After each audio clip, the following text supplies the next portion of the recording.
biasa sekali kesempatan siang hari ini di program Dialog Khusus. Saya saat ini sudah berada di ruang direktur Rumah Sakit Islam Siti Hajar Sidoarjo. Nah, tentu kalau saya sudah berada di ruang direktur, bersama siapakah narasumber yang nanti akan berbincang dengan kita?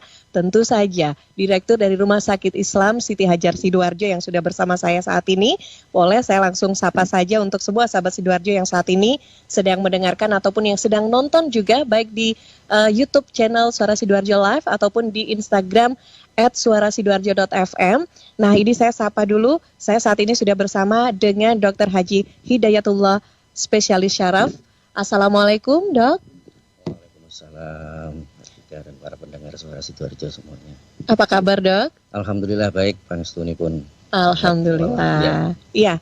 Nah, karena kesempatan yang luar biasa ini, kita juga ingin menyapa juga selain sahabat Sidoarjo yang ada di Instagram Suara Sidoarjo ataupun yang ada di YouTube dan di FM 100,9 Suara Sidoarjo. Saya juga ingin sapa dulu masyarakat Sidoarjo dan sekitarnya yang saat ini juga sedang menyaksikan nonton siaran langsung kita juga di Instagram @RSI Siti Hajar _official yang saat ini sedang menonton.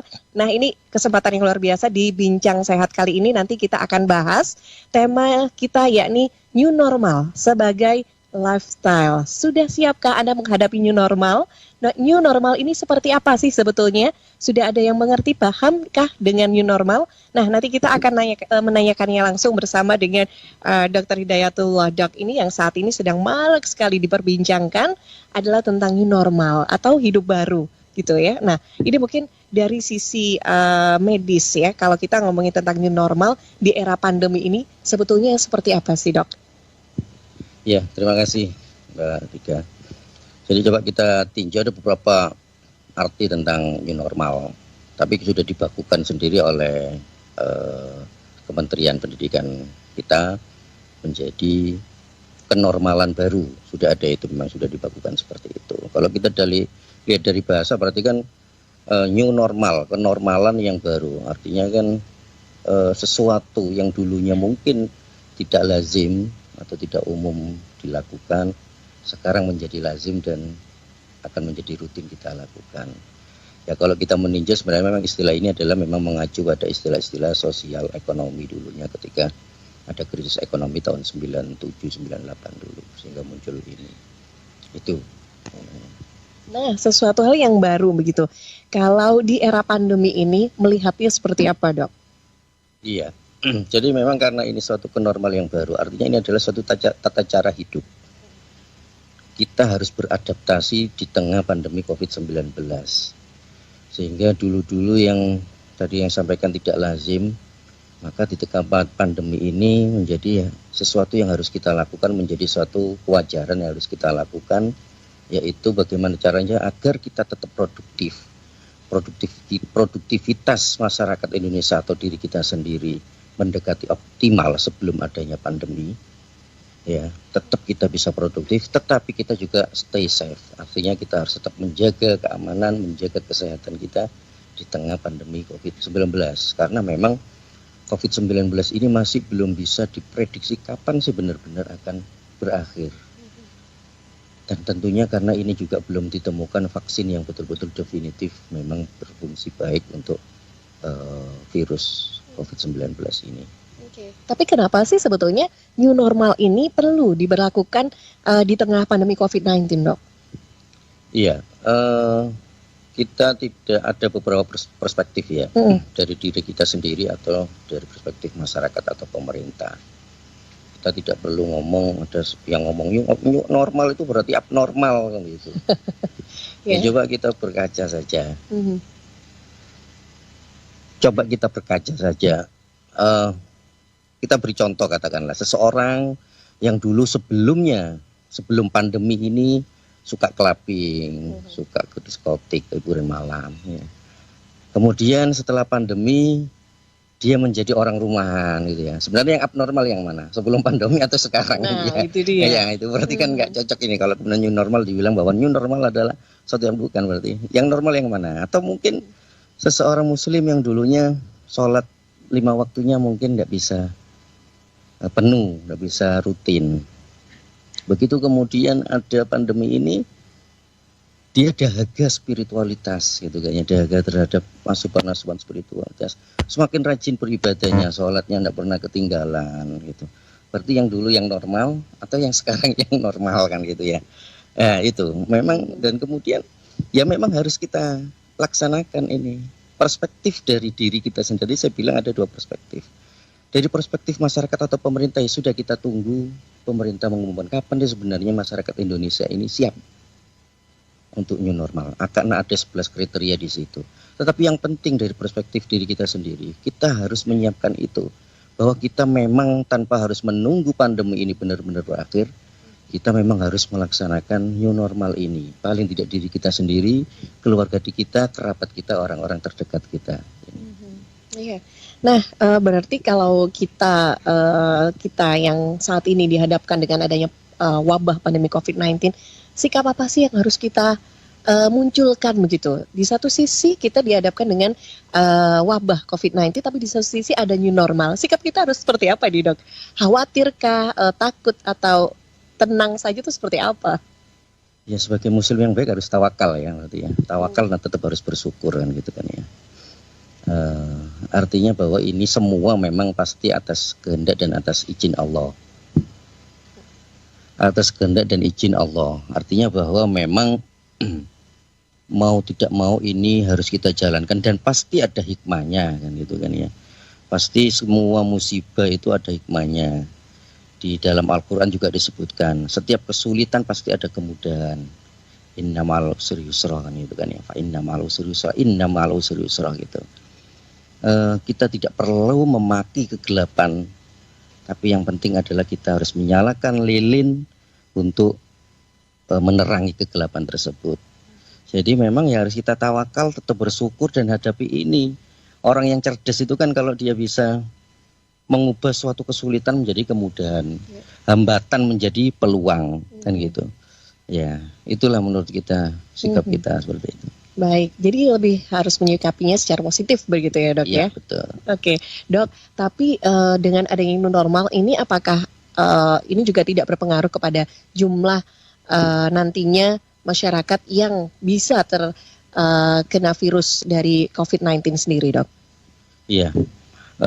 Makanya memang kita harus menunggu betul-betul prasyarat untuk new normal tadi diberlakukan di suatu daerah atau secara nasional terpenuhi, satu.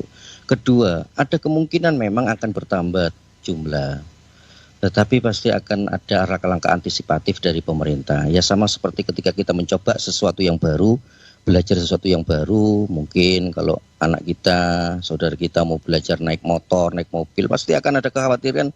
Jangan-jangan nanti baru belajar naik mobil, naik motor, jatuh, nabrak gitu. Pasti ada seperti itu. Tapi kan kemudian ini akan menjadi pembelajaran semakin biasa, semakin mahir, semakin lazim. Atau yang sedang nonton di Suara Sidoarjo Live di YouTube channel, ataupun juga di Instagram, @suarasidoarjo.fm. Anda sahabat bisa sampaikan pertanyaan Anda ya. Bisa langsung telepon ke studio, nanti akan disambungkan oleh Panji yang ada di studio. Untuk pertanyaannya bisa dibacakan nantinya. Di 0318961514, atau sahabat Anda bisa sampaikan pertanyaan di kolom chat teratas di YouTube channel, DM di Instagram, atau bisa WhatsApp ya di Suara Sidoarjo. Anda yang saat ini pun juga sedang menyimak, menonton juga di siaran langsung Instagram RSI Siti Hajar _official. Anda juga bisa sampaikan pertanyaan dengan DM juga ke Instagram RSI Siti Hajar Sidoarjo. Nah, baik Dok, kita lanjutkan lagi nih. Kalau kita berbincang tadi menyikapi secara positif dan sebetulnya menambah jumlah kasus COVID atau tidak itu tergantung bagaimana kita menjaga diri kita ya, untuk menjaga tetap kesehatan atau protokol kesehatan. Nah ini apa sih sebetulnya yang harus disiapkan? Apakah protokol kesehatan yang saat ini kita sudah mungkin sebagian orang lakukan ya, insya Allah mayoritas orang sudah lakukan itu gitu ya, Dok? Sudah tahu, sudah pintar sebenarnya. Sudah pintar gitu ya. Nah, apakah ada hal lain yang perlu dipersiapkan lagi kalau ternyata PSBB sudah selesai dan ternyata Sidoarjo dinyatakan oke, kita sudah mulai start nih untuk new normalnya. Apa yang perlu dipersiapkan, Dok? Yang jelas sering saya sampaikan ke teman-teman RSI Siti Hajar terutama, sekarang mindset kita harus dirubah, pola pikir kita harus dirubah menghadapi pandemi ini atau nanti menghadapi new normal. Mindset kita bahwa kita harus berpikir bahwa diri kita ini sudah terinfeksi virus. Sehingga kita harus menjaga agar orang-orang dekat di sekitar kita jangan tertular dari kita. Anak-anak kita, keluarga kita, teman-teman kerja kita, dan lain. Begitu juga, kita juga harus selalu berpikir bahwa orang-orang yang ketemu dengan kita, baik itu teman kerja atau apa, itu adalah orang yang sudah terinfeksi virus. Sehingga kita menjaga diri kita agar kita tidak tertular dari orang tersebut. Artinya kita sama-sama menjaga, sama-sama saling peduli. Mindset itu harus betul-betul ditanamkan dalam diri kita, dalam teman-teman atau keluarga kita. Sehingga pasti kita akan selalu care, selalu menjaga kesehatan kita, akhirnya akan menjadi terbiasa untuk pakai masker, ya. Masker yang dulunya kok tidak enak, tidak lazim. Kemudian mungkin masker ini akan menjadi bagian dari OOTD kita, outfit of the day gitu kan ya. Orang mau berangkat jalan, berangkat ke kantor, kalau dulu mikir saya pakai baju atasan apa, saya pakai baju bawahan apa yang serasi, maka kita nanti akan juga seperti itu. Bagaimana kemudian masker ini bisa juga serasi dengan fashion kita yang kita pakai. Begitu juga akan menjadi kebiasaan juga kita cuci tangan. Setiap kali kita mau makan rasanya nggak enak kalau nggak cuci tangan. Setiap kali kita habis bersentuhan dengan orang lain tanpa sengaja atau sengaja, rasanya tidak enak kalau kita tidak cuci tangan. Sebenarnya hal-hal itu kan sudah sering dilakukan orang-orang tua kita. Kalau kita dari pergi keluar rumah kemudian mau masuk rumah, rasanya nggak enak kalau kita tidak bersih-bersih dulu, cuci tangan, cuci kaki, atau bahkan sampai mandi, sehingga menjaga betul-betul kesehatan orang-orang di dalam rumah. Itu mungkin memang mindset-mindset yang harus kita persiapkan, sehingga akhirnya nanti menjadi kebiasaan di kemudian hari. Iya. Baik. Nah, ini saya coba untuk bacakan dulu satu pertanyaan yang masuk di Suara Sidoarjo. Ada Bu Vina di Bluru Kidul, terima kasih Bu Vina sudah bergabung. Ini menanyakan kepada Pak Dokter, katanya begitu. Pak Dokter ya Bu Vina. Ya. Ini menanyakan kalau selama ini sampai hari ini jumlah pasien COVID-19 ini terus bertambah. Apakah nanti jika new normal ini masyarakat bisa diyakinkan bahwa protokol kesehatan yang sudah dijalankan sekarang ini bisa menjadi acuan bahwa kita nanti kalau di new normal tidak akan terkena COVID-19? Ya. Ya. Satu, jangan ketika melihat data kasus COVID, jangan hanya berpatokan atau hanya fokus saja ke data bertambahnya pasien baru. Biar kita nggak khawatir terus gitu. Ya. Coba dilihat juga data lainnya, data angka kesembuhan semakin naik gitu ya. Kemudian barusan ada pernyataan dari Pak Kadinkes, Kepala Dinas Kesehatan Sidoarjo, bahwa ternyata angka pertambahan pasien baru di PSBB yang ketiga ini menurun. Kemarin di SPB 2 puncak bisa rata-rata sehari di atas lupa saya 30 atau 40 beliau bilang. Sekarang di PSBB ketiga ini sudah di bawah itu, sudah 20. Artinya ini sudah menuju ke arah kesadaran masyarakat, angka-angka sudah mulai menurun. Kemudian ada prasyarat-prasyarat lainnya memang untuk kita mulai mendeklirkan atau sudah benar-benar secara suatu daerah, provinsi, kabupaten atau nasional untuk menerapkan itu, ada 11 di situ. Itu yang harus kita pastikan dahulu. Salah satunya adalah dari indikator basic reproduction number, itu istilah-istilah di epidemiologi klinik yang sekarang sedang populer, atau disingkat R0, bacanya R0 gitu ya, R0 gitu ya. Di situ dikatakan bahwa kalau R0, basic reproduction number ini adalah, kalau saya sekilas ngomong, menunjukkan angka penularan dari kalau seorang penderita COVID sebenarnya bisa menular ke berapa orang. Ya. Di R0 ya, awal-awal itu kalau saya lihat data itu sekitar Maret itu masih 4,4 COVID ini. Artinya bahwa satu orang penderita COVID bisa menular ke 4 sampai 5 orang. Sebenarnya ini masih Tanpa memandang usia ya Dok itu ya? tanpa memandang usia. Kita melihatnya memang kalau epidemiologi itu. Sebenarnya ini masih cukup rendah dibanding penyakit menular lain yang sudah umum di sini. Campak, gondong, itu lebih tinggi, 8 sampai 10 R0-nya. Artinya satu orang penderita campak, gondong bisa menular ke 8 sampai 10. COVID tidak, lebih rendah. Dan ternyata kemudian data terbaru ini sudah turun, baik nasional maupun Jawa Timur. Di nasional sekarang sudah sekitar 2 R0-nya. RT, saya ngomong maaf, selain R0 ada RT atau Effective Reproduction Number. Ketika itu suatu upaya ketika pemerintah sudah mengintervensi pengendalian ini. Di RT-nya juga sudah turun. Di Jawa Timur bahkan penurunannya cukup signifikan kalau kita lihat data. Saya ngomong data ya, saya tidak ngomong tentang bagaimana cara menganalisanya. Saya ngomong data. Seminggu yang lalu hari Sabtu tanggal 30 Mei, saya kebetulan menyiapkan data itu, melihat RT di Jawa Timur itu 1,4. Hari Rabu, saya update data lagi karena saya harus presentasi lagi, itu sudah 1,09. Jadi hanya 5 hari sudah turunnya signifikan. Ini tadi kemarin sudah di bawah 1. Jadi 0,9 berapa. Nah, kalau ini bisa dipertahankan, salah satu syarat dari untuk new normal itu RT-nya di bawah 1, kurang dari 1. Kalau ini bisa dipertahankan sampai minimal 14 hari, maka kita sudah boleh dibilang bisa melonggarkan PSBB new normal di Jawa Timur. Dan ini sudah di bawah 1 per kemarin itu. Lalu bagaimana menjaga masyarakat untuk agar tidak tertular, disiplin tentang protokol-protokol pencegahan COVID, ya memang harus sosialisasi. Kembali lagi yang saya sampaikan tadi, mau diri kita sendiri, pola pikir memang yang harus dimulai dari diri kita sendiri. Kemudian kita akan ngomong ke anak kita, ngomong ke saudara kita. Seperti itu, insya Allah akan terkendali. Oke, baik. Ya, Bu Vina di Bluru Kidul sudah dijelaskan ya oleh Dr. Hidayatullah, dan ini ada satu pertanyaan lagi dari Panji. Ya, Panji. Ya, Atika dan Dr. Hidayatullah, dan ini pertanyaan yang disampaikan juga. Ada 2 pertanyaan sebenarnya. Yang pertama lewat kolom komentar di YouTube dari Adiba di Krian. Dokter, apakah orang kena... Adiba di Krian. Betul. Dokter, apakah orang kena COVID-19 itu bisa sembuh dengan sendirinya? Kemudian dari Mas Wahyu di Krian juga. Oh, ini masyarakat Krian banyak yang nonton ya. Pertanyaannya Mas Wahyu, kalau di RSI Siti Hajar itu apakah ada fasilitas tes swab-nya, terus biayanya berapa? Itu aja. Kembali ke Atika. Oke. Ya, 2 ya Panji? Ya, dari Adiba dan Wahyu. Ya, Mbak Adiba di Krian ini, 2 sahabat Sidoarjo dari Krian. Kalau COVID-19 itu bisa sembuh nggak sih, Dok? Gimana? Ya kan jelas sudah ada datanya, angka kesembuhan tiap hari naik, berarti bisa sembuh. Pasien-pasien yang dirawat di kita ini kan bukan hanya sekedar melihat data, tapi kita kan memang berhadapan langsung dengan pasien-pasien COVID yang kita rawat di RSI Siti Hajar. Angka kesembuhannya bagus, semakin hari semakin banyak yang sembuh itu. Kemudian tadi pertanyaan kedua. Ya, pertanyaan kedua dari Mas Wahyu di Krian. Kalau di RSI Siti Hajar ini ada fasilitas untuk tes swab nggak sih?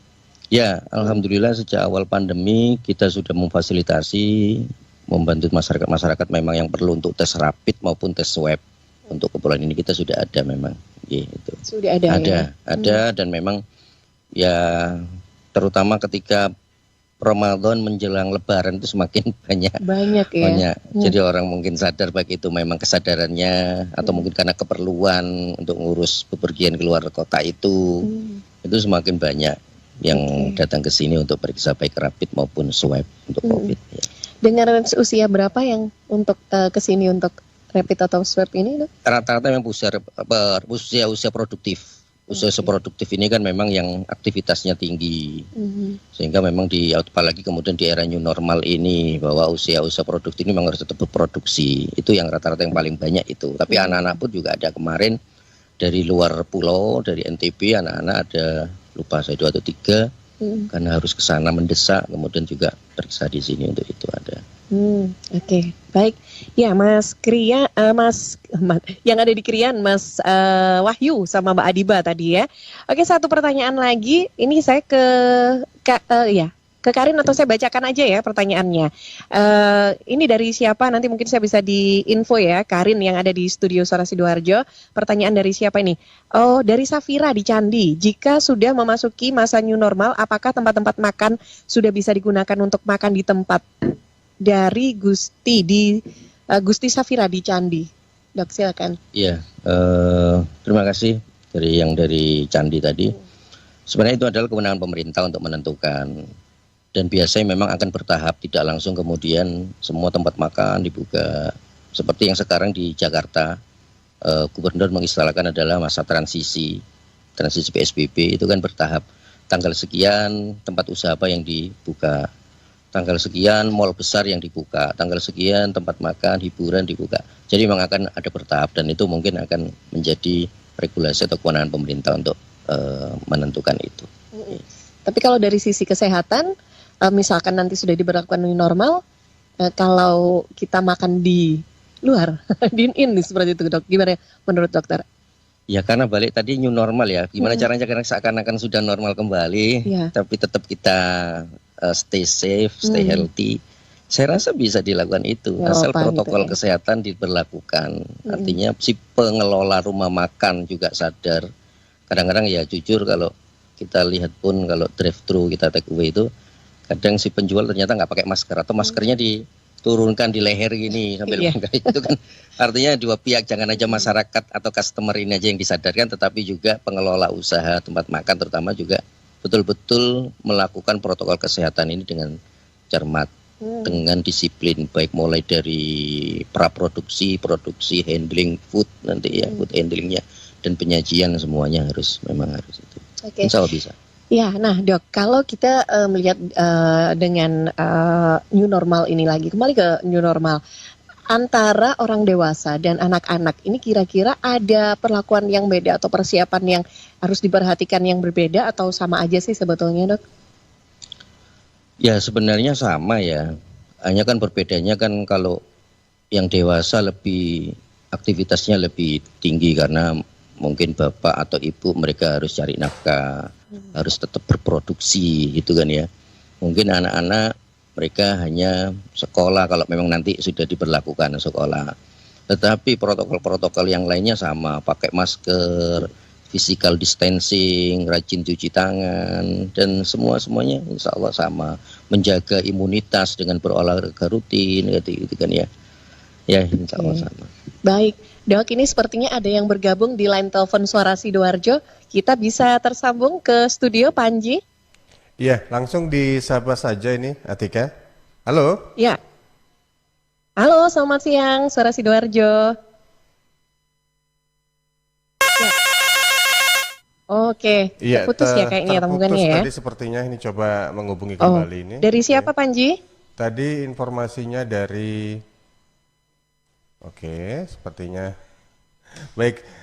Sudah bisa ini. Halo. Halo, selamat pagi. Suara Sidoarjo bersama RSI Siti Hajar. Halo.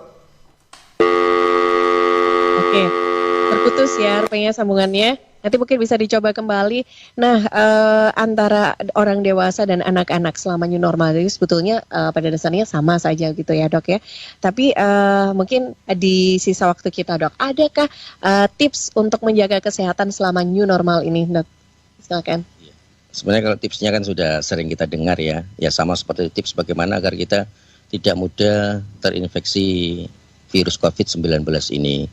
Begitu juga bagaimana tipsnya untuk menghadapi yang satu, memang betul-betul mindset yang saya sampaikan tadi, pola pikir itu betul-betul ditanamkan. Kedua, imunitas tubuh memang harus dijaga dengan baik. Sudah banyak yang tahu lah bagaimana agar menjaga kekebalan tubuh, menjaga imunitas ini, olahraga teratur. Nah ini kan menjadi new normal Bu, yang dulu sebelumnya malas berolahraga, sekarang menjadi rajin berolahraga. Berapa menit itu harus satu hari misalkan? Sebenarnya setengah jam gitu, yang penting rutin itu bisa. Kalau ingin lebih 1 jam ya enggak apa-apa. Tapi artinya rutinitas itulah yang akan membuat metabolisme tubuh menjadi terjaga, kekebalan atau imunitas tubuh akan menjadi lebih bagus. Itu. Termasuk berjemur jam 10 pagi itu benar nggak sih? Ya betul. Berjemur ini memang macam-macam ya. Ada yang ngomong jam 10, ada yang ngomong jam 8, ada yang ngomong jam 9. Intinya bahwa berjemur ini bukan ini ya, intinya berjemur ini bukan untuk mematikan virus. Kecuali kalau kita memang dari luar kemudian kita malas mandi, kita berjemur aja biar virus ini mati. Enggak, seperti berjemur ini adalah kita mengambil cahaya matahari ultraviolet untuk mengaktifkan vitamin D yang ada di dalam tubuh kita sehingga kekebalan tubuh di dalam tubuh semakin meningkat. Nah, itu kan menjadi kenormalan baru nantinya seorang menjadi suka berjemur. Ya lain-lain, minum vitamin, kemudian asupan bergizi yang seimbang gitu ya. Termasuk juga yang penting adalah asupan rohani ini yang akhirnya membuat kita semakin tenang, maka imunitas juga bagus nanti. Oke, baik. Ini sebetulnya saya sudah di batas waktu untuk menyelesaikan dialog kita, tapi ada yang gabung ya Panji. Ini Iya. beneran atau putus lagi nih nanti teleponnya? Insya Allah sudah nyambung ini Atika. Iya. Halo, Iya, selamat dengan pagi. siapa? Selamat siang. Halo. Oh, diputus lagi ya. Oke deh, kayaknya belum jodohnya ini ya untuk mendengar yang bergabung. Oke, Dok, ini untuk Rumah Sakit Islam ya Siti Hajar Sidoarjo. Apa yang ingin disampaikan untuk sahabat Sidoarjo ataupun masyarakat Sidoarjo yang mungkin sedang mendengarkan atau menyaksikan juga perbincangan kita siang ini, Dok? Silakan. Ya, satu bahwa ketakutan itu sudahlah kita tinggalkan ya, tapi tetap waspada, optimis dan tetap waspada itu harus kita tanamkan. Pola pikir mindset yang sudah saya sampaikan tadi bahwa diri kita ini sudah terinfeksi, bagaimana caranya agar orang lain tidak terinfeksi, orang lain sudah terinfeksi, bagaimana caranya agar diri kita dan keluarga kita tidak terinfeksi, itu betul-betul harus kita tanamkan. Dan tidak usahlah kemudian kita kapan sih new normal atau tidak, sudah dari diri kita sendiri kita sudah memulai untuk beradaptasi untuk new normal ini. Sudah menjadi kebiasaan untuk pakai masker, cuci tangan dan lain-lain. Semua protokol kesehatan ini menjadi kelaziman nantinya sampai betul-betul pemerintah mengumumkan bahwa pandemi ini berakhir. Itu aja ya. Oke, baik, luar biasa sekali Dok, perbincangan singkat tapi insya Allah ini memberikan manfaat juga dan Amin. semangat untuk yang mendengarkan atau yang menyaksikan perbincangan kita. Mbak Talita, mohon maaf ya karena WhatsApp-nya pertanyaannya masuk di detik-detik akhir. Terima kasih juga Bu Sri di Skodono yang sudah bergabung. Insya Allah nanti di kesempatan lain kita akan jawab pertanyaan-pertanyaannya. Dokter, terima kasih banyak atas waktu Sama-sama. dan sharingnya. Mudah-mudahan selalu diberikan kesehatan juga Dr. Hidayatullah dan Panjenengan juga, tim dari RSI dan Siti kru. Hajar. Ya, panjenengan Terima juga. kasih. Oke, matur nuwun. Iya, Assalamualaikum Dok. Waalaikumsalam warahmatullahi wabarakatuh. Ya, sahabat Suara Sidoarjo ataupun pemirsa yang saat ini sedang menyimak juga melalui Instagram @RSI Siti Hajar _official. Sahabat Sidoarjo yang sudah gabung di @Suara Sidoarjo FM di Instagram dan yang sudah nonton juga di Suara Sidoarjo live di YouTube channel, yang sedang mendengarkan, yang sudah mendengarkan di FM 100,9 Suara Sidoarjo. Demikian dialog kita di Bincang Sehat bersama Dr. Haji Hidayatullah, spesialis syaraf, Direktur RSI Siti Hajar Sidoarjo. Saya Tika Amsarus pamit, sesaat lagi jam 11 Anda bisa simak update COVID-19 yang juga disiarkan serentak di radio jaringan Lembaga Penyiaran Publik Lokal Jawa Timur. Saya Tika Amsar pamit, selamat siang, Assalamualaikum.